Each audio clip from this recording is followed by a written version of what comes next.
کہ ایک درویش تھے حضرت ابو ہاشم ان کا نام تھا. کہتے ہیں بڑی مجبوری تھی, مجھے کہیں جانا تھا تو کشتی نہیں مل رہی تھی.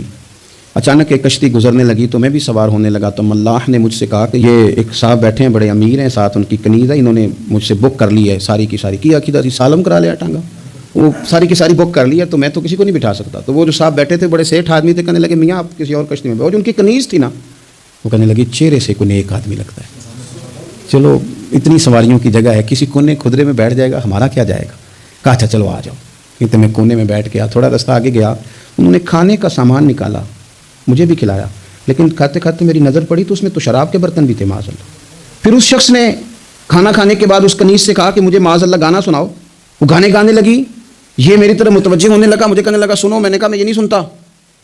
پھر میری طرف شراب بڑھائی, میں نے کہا میں نہیں پیتا. تو کہنے لگا تو کیا سنتا ہے, تو کیا سنتا ہے. تو کہنے لگے میں سناؤں کیا سنتا ہوں. کہا سنائیے. فرماتے میں نے قرآن پاک پڑھنا شروع کر دی. کہتے میں نے اسے چند آیتیں سنائیں, اس کی تو کیفیت ہی بدل گئی. کہنے لگا مولانا زندگی بڑی گناہوں میں گزری ہے, اب توبہ کر لوں تو مالک معاف کر دے گا.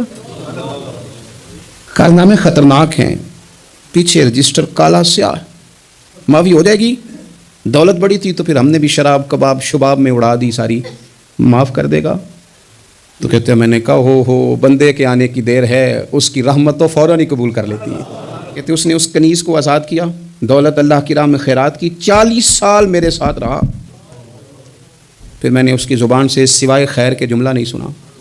ایک کی بات کرتا تھا, کہتا تھا شیخ کاش آپ مجھے تھوڑا پہلے مل جاتے, زندگی سے یہ گلا ہے کہ تو ذرا دیر سے ملا ہے, پہلے مل جاتے نا تو شاید میری زندگی کچھ اور دن بن جاتے. آپ فرماتے ہیں پھر وہ 40 سال کے بعد میرے سامنے انتقال ہوا, میں نے ہی دفن کیا, میں نے ہی قبر میں اتارا, جنازے کا اہتمام بھی میں نے ہی کیا. میرا یار تھا, دل لگ گیا تھا, پیار ہو گیا, میں پریشان رہتا. ایک دن خواب میں مل کے مجھے کہنے لگا فکر نہ کر, میں نے اپنے رب کو بڑا ہی مہربان پایا ہے, میں نے اسے بڑا کریم پایا ہے, معاف کرنے والا پایا ہے, درگزر کرنے والا پایا ہے. اس نے فضل فرما دیا, میرے گناہوں پر اس کے عفو و درگزر کا قلم چل گیا ہے, اور میرے حق میں جو فیصلہ آیا ہے وہ رحمت والا ہی آیا ہے, فضل والا ہی فیصلہ آیا.